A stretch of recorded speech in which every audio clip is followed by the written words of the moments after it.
12 দিনের সংঘাতে পশ্চিমাদের যেন বৃদ্ধাঙ্গুলি দেখিয়ে দিল ইরানের সর্বোচ্চ নেতা আয়াতুল্লাহ আলী খামেনি। কিন্তু যুদ্ধবিরতির ঘোষণার পর তার অবস্থান নিয়ে তৈরি হচ্ছে জল্পনা কল্পনার। আন্তর্জাতিক মহলে প্রশ্ন উঠছে, কোথায় আছেন ইরানের এই সর্বোচ্চ নেতা? এমনকি তার উপস্থিতি নিয়ে উদ্বেগ দেখা দিয়েছে দেশটির জনগণের মাঝেও।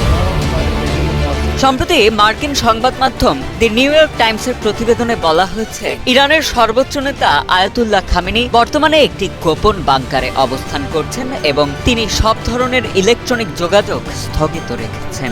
নিরাপত্তা ব্যবস্থা হিসেবে তিনি কমান্ডারদের সঙ্গে কথা বলতে নির্ভরযোগ্য সহকারীর মাধ্যমে যোগাযোগ করছেন এবং জনসম্মুখ থেকে সংযত অবস্থানে রয়েছেন। যুক্তরাষ্ট্র ইরানের 3টি পারমাণবিক স্থাপনায় বোমা হামলা চালানোর পর ইরানও পাল্টা জবাবে কাতার ও ইরাকে থাকা মার্কিন সামরিক ঘাঁটিতে ক্ষেপণাস্ত্র হামলা চালায়। পরবর্তীতে সেদিনই যুদ্ধবিরতির ঘোষণা দেন ডোনাল্ড ট্রাম্প। কিন্তু এই উত্তেজনার শুরু থেকে শেষ পুরোটা সময় জুড়ে দৃশ্যপটের আড়ালেই আছেন আয়াতুল্লাহ আলী খামেনি। এমনকি কোনো প্রকাশ্য বিবৃতি কিংবা ধারণকৃত বার্তাও দেননি ইরানের সর্বোচ্চ এই নেতা।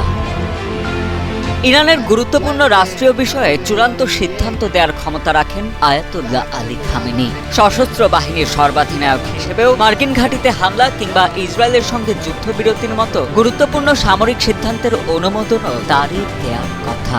মার্কিন প্রেসিডেন্ট ডোনাল্ড ট্রাম্পের অনুরোধে ও কাতারের আমিরের মধ্যস্থতায় হওয়া এই যুদ্ধবিরতি চুক্তিটি বেশ তড়িঘড়ি সম্পন্ন হয়েছে বলেই মনে করছেন সমর বিশ্লেষকেরা। তবুও গত কয়েকদিনে আয়াতুল্লাহ খামেনির সঙ্গে দেখা বা কথা হয়েছে কিনা এমন প্রশ্নের জবাবে ইরানের ঊর্ধ্বতন সামরিক কমান্ডার ও সরকারি কর্মকর্তারা স্পষ্টভাবে কিছুই বলেননি। খামেনির শীর্ষ সামরিক উপদেষ্টা ও আইআরজিসি কমান্ডার জেনারেল ইয়াহিয়া সাফাভির ছেলে এবং রাজনৈতিক বিশ্লেষক হামজা সাফাভি বলেন, ইরানের নিরাপত্তা কর্মকর্তাদের ধারণা যুদ্ধবিরতির মধ্যেও ইসরায়েল খামেনিকে হত্যার চেষ্টা করতে পারে। তাই তাকে ঘিরে কঠোর নিরাপত্তা ব্যবস্থা নেওয়া হয়েছে। সেই ব্যবস্থার অংশ হিসেবে বাইরের জগতের সঙ্গে সর্বোচ্চ নেতা খামেনির যোগাযোগ সীমিত রাখা হচ্ছে। সাফাভি আরও বলেন, এই সংকট থেকে ইরানকে বের করে আনতে বাস্তববাদী দৃষ্টিভঙ্গি জোরালো হচ্ছে। এর অংশ হিসেবে প্রেসিডেন্ট মাসুদ পেজেশকিয়ানের মতো অন্য নেতাদের হাতে ক্ষমতা দেয়া হচ্ছে। তবুও সাফাভি মনে করেন, খামেনি দূর থেকে গুরুত্বপূর্ণ সিদ্ধান্তগুলোতে ভূমিকা রাখছেন। অন্যদিকে খামেনির সমর্থকেরা সোশ্যাল মিডিয়া ও নিজেদের মধ্যে বলাবলি করছেন, সর্বোচ্চ নেতাকে স্বচক্ষে না দেখা বা তার বক্তব্য না শোনা পর্যন্ত ইসরায়েলের বিরুদ্ধে বিজয়ের পূর্ণ অনুভূতি পাচ্ছেন না তারা।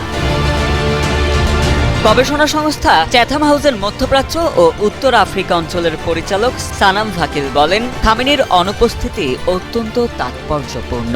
এটি প্রমাণ করে যে ইরানের নেতারা চরম সতর্কতা ও নিরাপত্তা সচেতনতার মধ্যে আছেন। তবে আন্তর্জাতিক বিশ্লেষকেরা বলছেন, আসন্ন আশুরার মধ্যে যদি খামেনিকে দেখা না যায় তবে তা হবে অশুভ সংকেত।